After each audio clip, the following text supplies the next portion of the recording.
Hi! In front of me is XIAOMI 12 LITE, and today I would like to show you how you can rename it.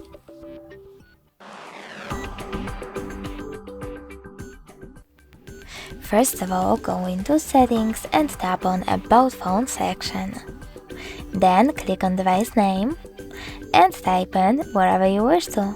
I will go with Moon. Now you can save your changes by tapping on this check mark at the top right corner, or discard them by clicking on this one at the top left one. I will go with top right one, so as you can see, name of my device has changed. Thanks so much for watching. If you enjoyed this video, leave a like, comment and subscribe. Bye!